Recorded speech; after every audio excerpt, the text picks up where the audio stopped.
Guys, अगर आपको मुझसे कोई भी क्वेश्चन पूछना हो या कोई भी क्वेरी हो तो आप मुझे इंस्टाग्राम पे मैसेज करके पूछ सकते हैं। ये है मेरी आईडी कॉमर्स लेक्चर्स। ठीक है everyone, welcome to commerce lectures. I am Neha. आज करेंगे हम class 11 micro economics. So topic हम कर रहे हैं आज मार्केट क्या है, परफेक्ट कंपटीशन क्या है, उसके फीचर्स क्या हैं। सबसे पहले जानते हैं मार्केट के बारे में। मार्केट क्या चीज़ होती है? It refers to an arrangement where producers and consumers of a commodity come in contact with each other and sales and purchase transactions takes place. So market क्या चीज़ है? ये एक ऐसी अरेंजमेंट है जिसमें क्या होता है, एक प्रोड्यूसर यानी एक सेलर बोल सकते हैं, कंज्यूमर बायर बोल सकते हैं, यहाँ पे एक दूसरे के साथ कांटेक्ट में आते हैं और सेल्स और परचेज़ करते हैं। यानी कोई जो है सेलर है वो कुछ बेचेगा और जो कोई बायर है वो कुछ खरीदेगा। सो इस टाइप की ट्रांजैक्शन कर रहे हैं मिलके, चाहे कहीं पे भी करे, कैसे भी करे, उससे फ़र्क नहीं पड़ता, वो चीज़ मार्केट कहलाती है। It does not refers to any particular place और एरिया। अब मार्केट का मतलब बिल्कुल भी नहीं है कि आप पर्टिकुलर किसी मार्केट में जा रहे हो, जैसे कि चांदनी चौक में जा रहे हो, ऐसा नहीं, कोई पर्टिकुलर एरिया का नाम नहीं है।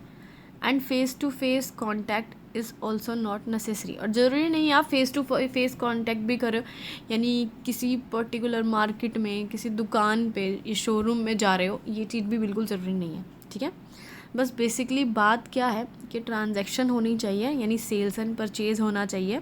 कुछ खरीद रहे हो, कुछ बेच रहे हो, चाहे वो टेलीफोन से खरीदो, चाहे लेटर से, चाहे इंटरनेट से, ऑनलाइन खरीदो, कोई फ़र्क नहीं पड़ता। बस ट्रांजैक्शन होनी चाहिए बायर्स और सेलर्स के बीच में, चाहे वो ऑनलाइन ही क्यों ना हो। अब बात यह है परफेक्ट कंपटीशन मार्केट क्या होती है। It is a market situation where there are a large number of sellers selling homogeneous products and at a single uniform price which is decided by the market forces of demand and supply. अब ये किस type की market है?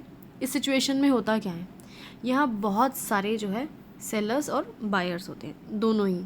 ठीक है, मतलब ज़्यादा बड़ी बड़ी क्वांटिटी में होते हैं बहुत ज़्यादा सेलर्स और बायर्स, और वो होमोजीनियस प्रोडक्ट बेचते हैं। होमोजीनियस यानी ऐसे प्रोडक्ट्स जो ऑलमोस्ट एक जैसे ही होते हैं दिखने में या उन्हें यूज़ किया जाए तो। सिंगल यूनिफॉर्म प्राइस यानी उनका प्राइस ऑलमोस्ट सेम ही होता है सबका, ज़्यादा डिफरेंस नहीं होता है प्राइस में। और ये प्राइस कौन डिसाइड करता है कि इस पर्टिकुलर प्रोडक्ट का क्या प्राइस होगा? डिमांड एंड सप्लाई मिलके डिसाइड करते हैं कि सप्लाई कितनी आ रही है, सेलर्स के पास माल कितना है, और डिमांड कितनी है, कंज्यूमर कितने प्रोडक्ट मांग रहा है। ये चीज़ मिलके डिसाइड करते हैं कि उस प्रोडक्ट का प्राइस क्या होगा। फीचर्स क्या हैं इसके? सबसे पहला है large number of buyers and sellers, यानी परफेक्ट कंपटीशन में बहुत ज़्यादा मात्रा में बायर्स होते हैं, सेलर्स होते हैं। बायर्स जो प्रोडक्ट खरीदते हैं, सेलर्स जो प्रोडक्ट्स बेचते हैं। So large number indicates that no single or buyer can influence the market price.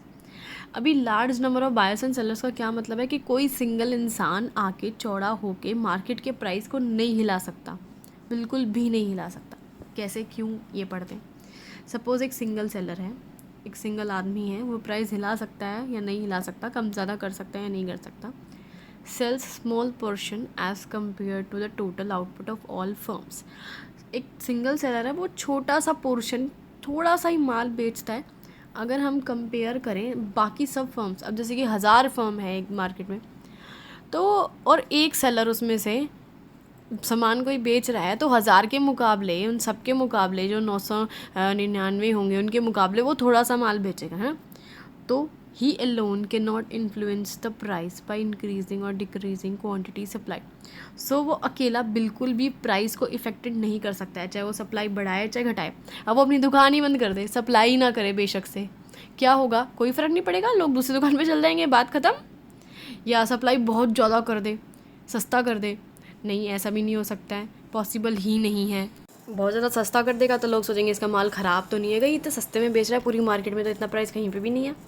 So firm क्या है यहाँ पे? प्राइस टेकर, यानी जो भी जितनी भी फर्म्स हैं उनको प्राइस जो भी डिसाइड हो रखा है उसी को यूज़ करना है। ठीक है, अपनी मर्ज़ी से प्राइस कोई भी सिंगल सेलर डिसाइड नहीं कर सकता। अगर हम सिंगल बायर की बात करें, किसी एक कस्टमर की बात करें, buyer has very small share in total market demand. अब एक सिंगल बायर जो है वो थोड़ी सी परचेज़ करेगा, थोड़ा सा ही डिमांड करेगा। ठीक है, अब मैं भी जैसे किसी मार्केट में जाऊँ, मैं गेहूँ, आटा, चावल कुछ खरीद रही हूँ, तो मैं, ऐसा तो नहीं है मैं 1,00,000 किलो खरीद लूँगी गेहूँ, नहीं, अपने घर के लिए 10, 15, 20 किलो जो भी है वही आटा वाटा खरीदूँगी। So he can not influence market price alone. तो भाई बायर भी जो है मार्केट प्राइस नहीं छेड़ सकता, ठीक है। अब बायर एक ही बायर है, वो चाहे खरीदे चाहे एक भी ना खरीदे, चाहे घर में पड़ा पड़ा वो भूखा मर जाए, भाई सेलर्स को क्या फ़र्क पड़ेगा, सेलर्स के पास तो बहुत सारे कस्टमर्स हैं, बात ख़त्म। होमोजीनियस प्रोडक्ट्स, होमोजीनियस प्रोडक्ट का क्या मतलब है, those goods which are identical with respect to quality, size, design and colour. ऐसे गुड्स जो ऑलमोस्ट आइडेंटिकल यानी सेम होते हैं, क्वालिटी की बात करें, साइज़ की बात करें, डिज़ाइन की बात करें, कलर ऑलमोस्ट सेम होते हैं। जैसे कि मार्केट में कितने सारे नहाने के साबुन आते हैं, टूथपेस्ट आते हैं, सारे ऑलमोस्ट सेम ही होते हैं ना, ज़्यादा डिफरेंस नहीं होता है इनमें। सो दे आर परफेक्ट सब्सटीट्यूट्स, वो बिल्कुल एक दूसरे के सब्सटीट्यूट होते हैं। सब्सटीट्यूट का मतलब है कि आप एक प्रोडक्ट की जगह दूसरे प्रोडक्ट को आराम से यूज़ कर सकते हो। अब अभी आप लक्स से नहा रहे हो, लेकिन लक्स आपको नहीं मिल रही है, तो आप गोदरेज नंबर 1 से नहा लोगे, लाइफ बॉय से नहा लोगे, भाई बड़ी बड़ी सारी साबुन है, क्या हो गया।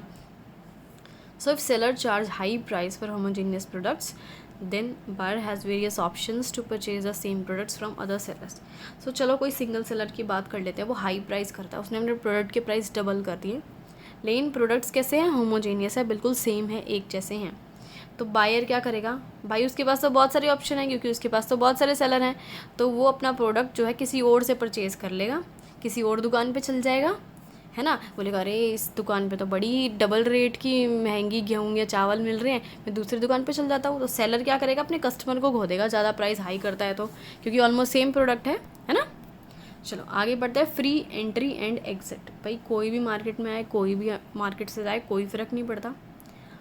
There are no restrictions on entry और एग्जिट ऑफ फर्म्स, कोई रेस्ट्रिक्शन नहीं है भाई, जो मर्जी आए अपना माल बेचने लग जाए, जो मर्जी आए अपनी दुकान धंधा बंद करके चला जाए, कोई फ़र्क नहीं पड़ता, ठीक है। Firms seeking profit can enter into market. अभी कोई भी फर्म है वो चाहती है नहीं मुझे पैसे कमाने हैं, ठीक है, मार्केट में आओ भाई, अपना काम धंधा शुरू करो, बिजनेस चालू करो, प्रोडक्शन स्टार्ट करो।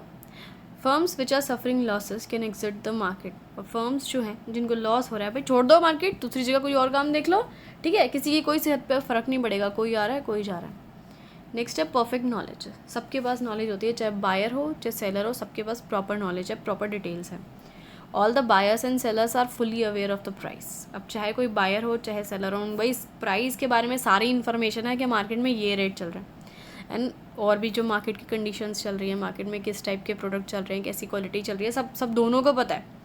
No firm has cost advantage and earn uniform profit. So कोई भी फर्म जो है कॉस्ट को लेके कहीं से कोई फ़ायदा नहीं उठा सकती है, जैसे कुछ भी जुगाड़ करके, कुछ भी पैसे एक्स्ट्रा लगा के कुछ फ़ायदा नहीं उठा सकती है, क्योंकि सब बायर्स को सारी नॉलेज है, भाई ये प्रोडक्ट जो है मार्केट में ऐसे ऐसे क्वालिटी में, ऐसे ऐसे साइज़ में, ऐसे ऐसे रुपए में मिल रहा है, सब यूनिफॉर्म प्रॉफिट कमाते हैं, यानी बिल्कुल सेम। अगर कोई किसी प्रोडक्ट पे 10% प्रॉफिट कमा रहा है, तो सभी ऑलमोस्ट सेम ही जो है पैसा कमा रहे हैं, मतलब परसेंटेज कमा रहे हैं प्रॉफिट की। Buyers will not pay higher price because they have all the details about the product and price. अब जब बायर्स की बात आती है, भाई कोई भी बायर हाई प्राइस नहीं देगा, अगर 100 रुपये की चीज़ है तो वो 100 रुपये ही देगा, वो कहीं पे 150 नहीं दे के आएगा। क्यों, उसका रीज़न क्या है, क्योंकि भाई उसके पास सारी डिटेल्स है प्रोडक्ट की, प्राइस की, सब पता है उसे, सारी नॉलेज है उसको। आगे बढ़ते हैं, perfect mobility of factors. Factors क्या होता है, जैसे फैक्टर्स ऑफ प्रोडक्शन होते हैं ना, जैसे लेबर हो गया, रॉ मटेरियल हो गया, जो प्रोडक्शन में यूज़ होती हैं चीज़ें, लेबर, रॉ मटेरियल, भाई वो अपनी इंडस्ट्री में, अपनी मार्केट में आराम से आ भी सकते हैं, जा भी सकते हैं, कहीं पे भी एडजस्ट हो सकते हैं, कोई दिक्कत नहीं है, कोई रोक टोक नहीं है। लेबर एक जगह काम करे, दूसरी जगह काम करे, तीसरी जगह काम करे, कोई रोक टोक नहीं। नो आर्टिफिशियल बैरियर्स, कोई बैरियर्स नहीं है, कोई ट्रेड यूनियन नहीं होती, कोई लाइसेंस की ज़रूरत नहीं होती किसी चीज़ के लिए। Factors can move into industry that page highest remuneration. भाई ये जो फैक्टर्स हैं जैसे लेबर वगैरह हैं, भाई जोन सी मर्जी इंडस्ट्री में जहाँ मर्जी जाओ, जहाँ आपको ज़्यादा पैसे मिलते हो वहाँ जाओ, वहाँ जाके नौकरी कर लो, वहीं जाके काम कर लो, बात ख़त्म, कोई नहीं रोकेगा। नो ट्रांसपोर्टेशन कॉस्ट, ट्रांसपोर्टेशन की कॉस्ट ही नहीं लगती है कोई, ठीक है। कैसे, it is assumed that different firms work close to each other in such a way that there is no transportation cost। भाई ये एक assumption है इसकी कि भाई जितनी भी फर्म्स हैं वो एक दूसरे के आसपास ही काम करती है, तो ट्रांसपोर्टेशन कॉस्ट नहीं लगती है, ठीक है।